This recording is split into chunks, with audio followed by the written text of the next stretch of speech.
Second phase के लिए प्रधानमंत्री नरेंद्र मोदी प्रचार के लिए पहुंचे थे। रैली की उन्होंने और इस दौरान की खास तस्वीर चर्चा का विषय है। तस्वीरें देख रहे हैं आप किस तरह से प्रधानमंत्री नरेंद्र मोदी ने उनको अंगवस्त्र देकर के सम्मानित कर यहां एक नेता का सम्मान किया है।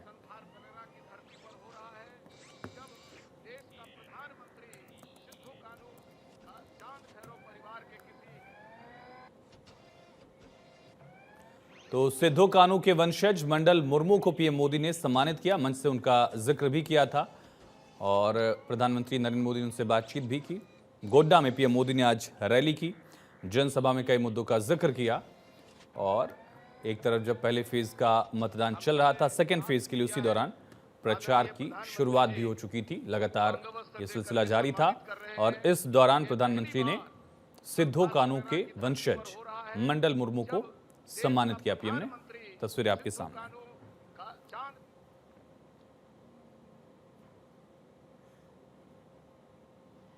रमनीश जी, तस्वीर के मायने क्या हैं जो हम तस्वीर दिखा रहे थे उसके, सिद्धू कानू के वंशज को सम्मानित करने का?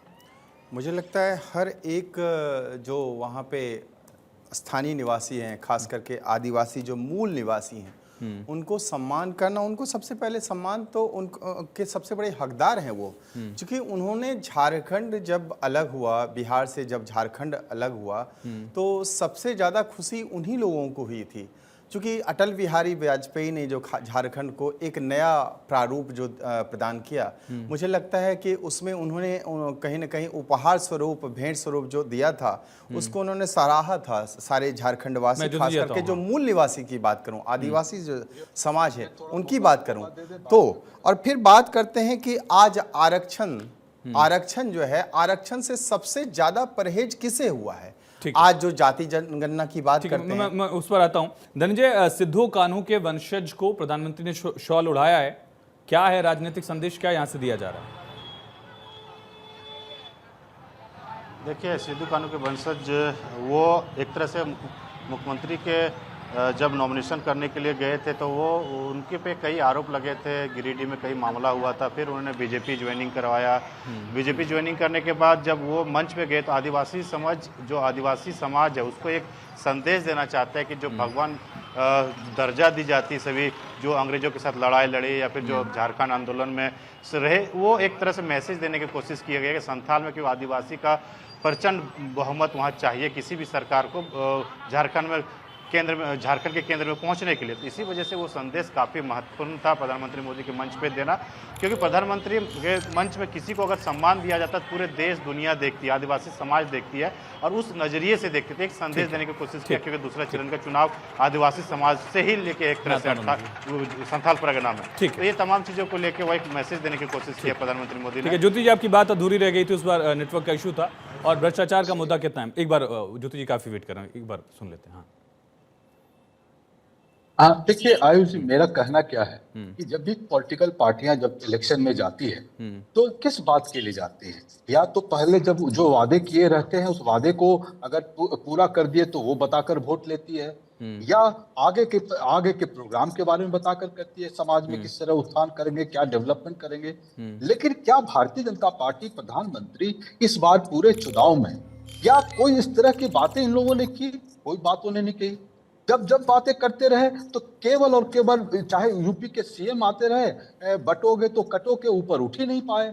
समाज को बांटने के अलावा कोई दूसरी तरह वो बात नहीं करते पा रहा है। हम क्या कहते हैं? हम कहते हैं, हम भी आरक्षण की बात करते हैं, लेकिन हम आरक्षण की बात क्यों करते हैं? हम आरक्षण की बात इसलिए करते हैं क्योंकि हम समाज में हर लोगों को हक देने की बात करते हैं। हम इनसे कहते हैं कि प्रधानमंत्री जी, आप कोडरमा में आए थे और बोले थे कि मेडिकल कॉलेज बनेगा, लेकिन नहीं बना। तो जब नहीं बना तो आपको लोग क्यों वोट करेगा? नहीं करेगा। झारखंड के लोग बोलते हैं नहीं करेंगे। उन्होंने आकर बोले थे कि इंजीनियरिंग कॉलेज बनाएंगे, नहीं बनाया उन्होंने बोला था कि चतरा से लेकर गया तक रेलवे लाइन बनेगा, नहीं बना, तो वोट क्यों करेगा? इनको लोग बोलता है कि हमारा जो कोयले का रॉयल्टी है, आप 1.36 करोड़ हजार करोड़ रुपया दे दें। अगर आप वो दे देते तो हम 68 लाख आवास बना पाते। अगर आप दे देते तो हम 68 लाख किसानों को 2 लाख रुपया तक हम उनको ये लोन दे पाते। तो आप ये सब बातें नहीं करते। ज्योति जी हम ठीक तो- है, हम तो वो एक आपका नजरिया, लेकिन ऐसा लगता है कि जो आरक्षण का मुद्दा था, जातिगत जनगणना का मुद्दा था, उसके काउंटर में बीजेपी बटोगे वाला नारा लेकर आई ताकि जो हिंदू वोट बैंक उसका है वो एकजुट रहे। अब उसके काउंटर में बीजेपी कह रही कि आप जातियों को लड़ाने की कोशिश कर रहे हैं। आज भी पीएम ने जो गोड्डा में रैली की वहां पर भी ज्योति जी इसी का जिक्र किया। बोलिए। केवल एक आदमी के प्रधानमंत्री तो है नहीं, आप जब हमारे भी प्रधानमंत्री हैं तो आप ये बात कैसे, आप कहते हैं ये, हम आपकी बात मानते हैं कि एक रहोगे तो सेफ रहोगे, हम मान लिए इस बात को, लेकिन फिर उसी के साथ आप ये बात कैसे कहते हैं कि अगर आप कांग्रेस को वोट दोगे, जेएमएम को, आदिवासियों को वोट दोगे तो वो वोट मुसलमान, ये दो तरह की बात कैसे चलेगी?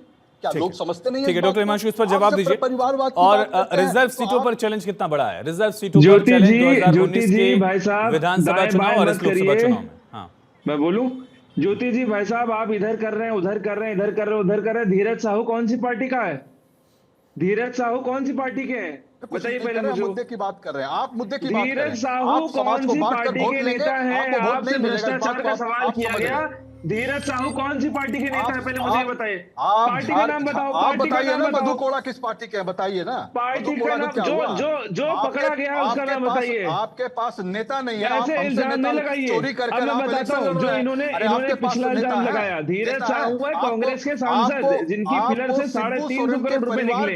आप सुनिए, आपके मैंने बीच में नहीं बोला, मैं बीच में नहीं बोला। आप सुनिए, ठीक है, सुन लीजिए। जो ये बात कर रहे थे, आप ये कह रहे हैं मुस्लिम घुसपैठ हुआ है, उसको कैसे ठीक करेंगे? यूसीसी और एनआरसी लाएंगे ना? आप मानते हैं ना? मानते हैं कि नहीं मानते? एनआरसी लाने से जितना घुसपैठ है बंद हो जाएगा। एनआरसी के अगेंस्ट क्यों है?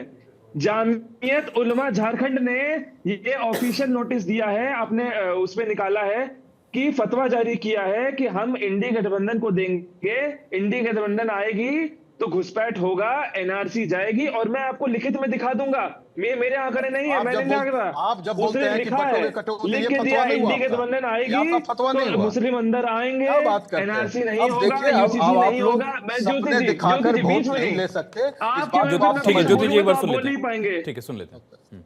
जामियत उलमा ने बोला है, लिखित दिया है, मैं आपको फोटो भी दिखा सकता हूं। उसने लिख के दिया है कि एनआरसी कैंसिल हो जाएगी, यूसीसी कैंसिल हो जाएगा, सब कैंसिल हो जाएगा, झारखंड में मुस्लिम आएंगे, आप इंडी गठबंधन को वोट दें।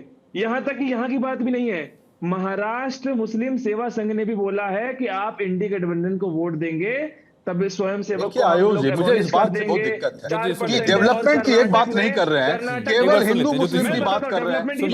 एक बार सुन लेते हैं। आप सुनिए, डेवलपमेंट की बात पे आ रहे हैं ना, डेवलपमेंट की बात में 2014 और 24 के आंकड़े बता रहा हूं कि जब हमारी सरकार है, आपकी सरकार थी, अब जनजाति विकास में कांग्रेस के टाइम 150 करोड़ दिया जाता था, आज 300 करोड़ दिया जाता है।